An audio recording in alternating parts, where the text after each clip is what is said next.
వల్ల law and order issue వస్తుంది. ఏం ఘోరం ఇది, ఏం అన్యాయం ఇది. ఎక్కడ ఉన్నాం? తెలంగాణలో ఉన్నామా? 1000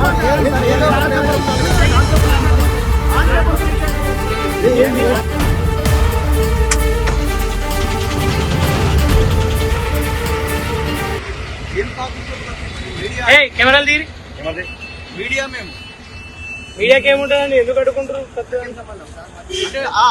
నువ్వు ఆగు పాష. టోల్ ప్లాజా దగ్గర నిలబడి ఎప్పుడు వస్తుందో నా కారణం వెయిట్ చేస్తున్నారంటే ఏం దుర్మార్గం ఇది.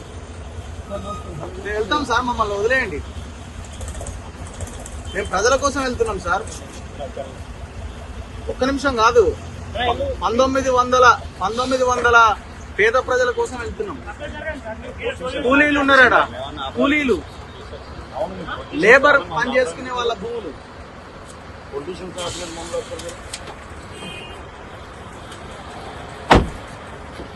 పోనీయండి సార్, మమ్మల్ని ఆపొద్దు దయచేసి.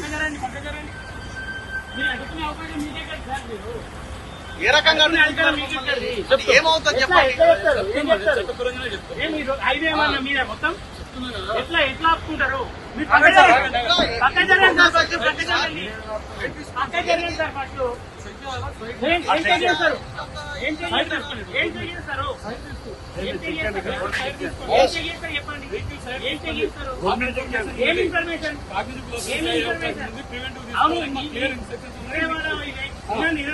ఒకటే ఓన్లీ ఖమ్మమే, విజయవాడ వెళ్ళదా?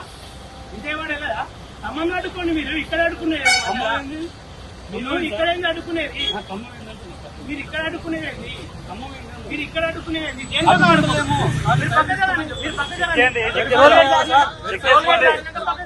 చెక్ చేసుకోండి. ఏం చెక్ చేస్తున్నాం మనం? చెక్ చేయాలని కదా కారు. చెక్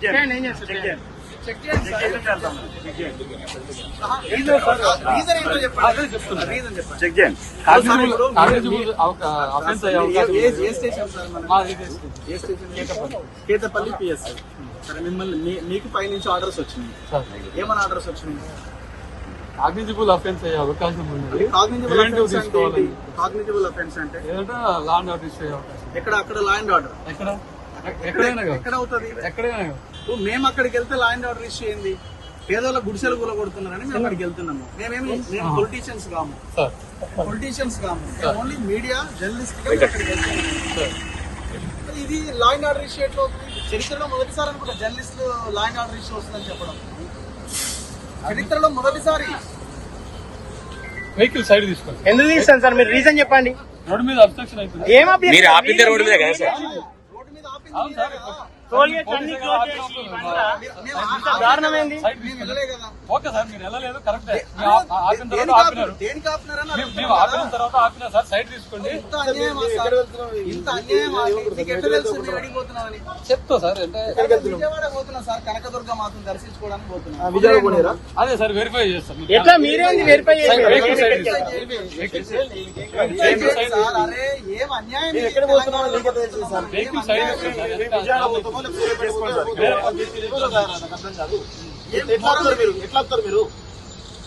నాగేశ్వరరావు ఖబర్దార్, మీ వ్యవహారం ఏది? విషయం ఏంటంటే, ఉదయమే పొంగులేటి శ్రీనివాసరెడ్డి ఇంటికి పాషం యాదగిరి గారు ఇంకా ఈ ఓపీడీఆర్ గ్రామీణ పేదల సంఘం సంబంధించిన వాళ్ళు రెవెన్యూ మినిస్టర్ దగ్గరికి పోతే, రెవెన్యూ మినిస్టర్ ఏం ఆన్సర్ చేసిందంటే, నాకు తెలియకుండా ఖమ్మం జిల్లాలో ఈ కూల్చివేతలు ఎట్లా జరుగుతున్నాయని కలెక్టర్ ఫోన్ చేసాడు. రియల్ ఎస్టేట్ మాఫియా తోటి, దొంగలతోటి కలెక్టర్ కుమ్మక్కైంది. ఇక్కడ తుమ్మల నాగేశ్వరరావు కుమ్మక్కైంది. ఇక్కడ చరిత్రలో, తెలంగాణ చరిత్రలో లేదు మీడియాని అడ్డుకొని మీ వల్ల లా అండ్ ఆర్డర్ ఇష్యూ వస్తుందని చెప్పడం. ఏం దారుణం ఇది. టోల్గేట్, ఏం టోల్గేట్ ఇది? కొర్లపాడు టోల్గేట్ దగ్గర రెడీగా నిలబడ్డారు, నా కారు ఎప్పుడు వస్తుందా అని. వచ్చా అని 10 మంది పోలీసులు ముందుకు వచ్చారు. ఏం ఘోరం ఇది. రెవెన్యూ మంత్రికి తెలియకుండా 1000 గుడిసెలు 10,000 మంది పోలీసులను పెట్టి కూలగొడుతుంటే కనీసం మీడియా వెళ్ళి కవర్ చేయొద్దట. మళ్ళీ ఏంది? మళ్ళీ మేము యూట్యూబ్, అసలు మీ ఆలోచనలు మేము లెక్క కూడా కాదు కదా. TV9, NTV, TV5 పెద్ద ఛానల్స్ ఉన్నాయి. పోతే నన్ను ఎందుకు అడ్డుకున్నావు? నువ్వు కూడా ఇందులో పాత్రధారివే. ఇప్పుడు మళ్ళీ పోలీసులు ఏం చేయాలా? అంటే ఇది స్టార్ట్ అయింది అనమాట. ఇక మేము ఎక్కడికి వెళ్ళాలన్నా, మేము ఎవరి గురించి మాట్లాడాలన్నా లా అండ్ ఆర్డర్ ఇష్యూ వస్తే మీరు వెళ్ళొద్దు. ఇక రేపటి నుంచి నాకు తెలిసి ఆఫీస్ దగ్గరికే వస్తారు అనుకుంటా. నాకు తెలిసి నేను అనుకోవడం ఆఫీస్ రేపు ఉదయం మార్నింగ్ న్యూస్ లో మాట్లాడగానే ఆఫీస్ దగ్గరికే వస్తారు కావచ్చేమో. ఎక్కడ పోవాలండి జనాలు? ఇంత ఏముంటుందా? మాట్లాడుతున్న మేమే మా ఛానల్లో వేరే ఏ ఛానల్లో రావట్లేదు ఈ వార్త. మీరు అరెస్ట్ చేస్తారా? చేయండి. ఇప్పుడు మేము ఏడికి పోతున్నాను మీకు ఎట్లా తెలుసు? నేను విజయవాడకు పోతున్నా. నువ్వు ఎట్లా డిసైడ్ చేసినావు? ఈ టోల్ ప్లాజా దగ్గరికి వచ్చి నకరేకల్ దాటంగానే ఆపేసినావు. వీరేశం గారికి ఒకసారి ఫోన్ చేద్దాం. అదే టోల్ గేట్ మనం కూడా అన్ని టోల్ గేట్లు క్లోజ్ చేసిరు, కేవలం ఒకటే ఈజీగా దొరకాలని. ఇవన్నీ క్లోజ్ చేసి ఒకటే వే పెట్టి ఏడాది ముసరాన్ని పట్టుకుందామని చూస్తున్నారు. అరే దొంగలని పట్టుకోండి భయ్, దొంగలను పట్టుకోండి. తుమ్మల నాగేశ్వరరావుని అరెస్ట్ చేయండి. కొడుకు అల్లుడి పేరుతో మొత్తం వాడు 8 మంది కమ్మలు కలిసి తెలంగాణ భూముల మీద పడ్డారు. భూదాన్ భూముల మీద పడ్డారు. అరే 1954 పహానీలు ఆ భూములు భూదాన్ భూములు అని చెప్తున్నది. భూదాన్ యజ్ఞపోడు 62 ఎకరాల పేదలకు ఇచ్చేసింది ఇళ్ల స్థలాలు. రెవెన్యూ వాళ్ళు వాళ్ళకి కేటాయింపు చేసి లేఅవుట్ చేసి మొత్తం ఇవ్వాల్సింది పోయి 10 ఏళ్లుగా గుడిసెలేసుకున్న వాళ్ళని అన్యాయంగా రోడ్డు పాలు చేస్తున్నారే. అసలు అక్కడ తప్పే జరుగుతలే అన్నప్పుడు రేవంత్ రెడ్డి, నువ్వు ఇంత పెద్ద మొగోనివని నేను అనుకోలేదు నాయన. ఇంత పెద్ద దార్కాడు అని నేను అనుకోలే. నువ్వు మమ్మల్ని అడ్డుకుంటే ఏమొస్తుందా బాబు? పొంగులేటి శ్రీనివాసరెడ్డికి తెలియకుండా జరుగుతుందా రెవెన్యూ మంత్రికి? రెవెన్యూ మంత్రి అంటున్నాడు అక్కడికి వెళ్ళిన వాళ్ళు కలెక్టర్ కాన్ఫరెన్స్ కలిపితే అంటున్నాడు కలెక్టర్, లేదు సార్ మీకు గతంలో 6 నెలల కింద చెప్పినాం అంటుండట. మరి ఇప్పుడు చెప్పాలి కదా, 6 నెలల కింద ఎట్లా చెప్తామనంటే సైలెంట్ ఉన్నాడు, మాటలు లేవు.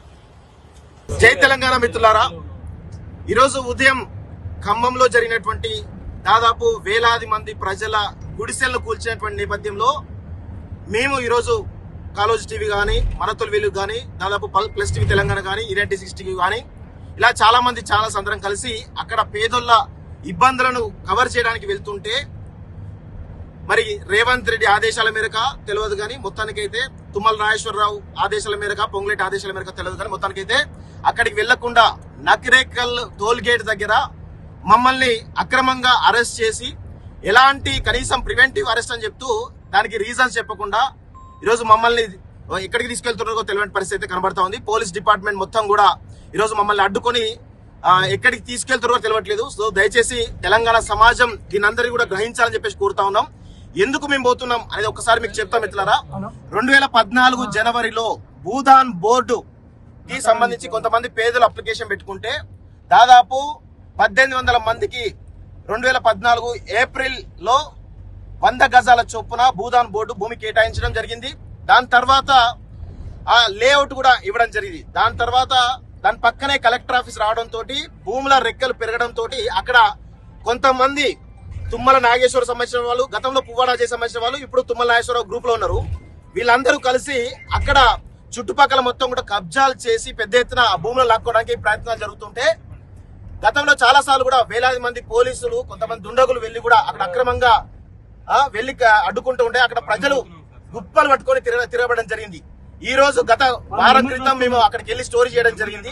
ఆ స్టోరీ చేసిన 1 వీక్ తర్వాత ఈ రోజు ఉదయాన్నే 10,000 మంది నుంచి 15,000 మంది సిఆర్పిఎఫ్ పోలీస్ బలగాలు ఏవైతే ఉన్నాయో, రెవెన్యూ డిపార్ట్మెంట్, ఇరిగేషన్ డిపార్ట్మెంట్, అన్ని డిపార్ట్మెంట్లు కలిసి ఉదయాన్నే 6 గంటలకు వెళ్లి జేసీబీలతోటి వేలాది మంది పేద బతుకులు కట్టుకున్నటువంటి చిన్న చిన్న గుడిసెలు కూల్చివేసి వాళ్ళ జీవితాలన్నింటినీ కూడా రోడ్డు పాలు చేసినటువంటి విషయం చూస్తా ఉన్నాం.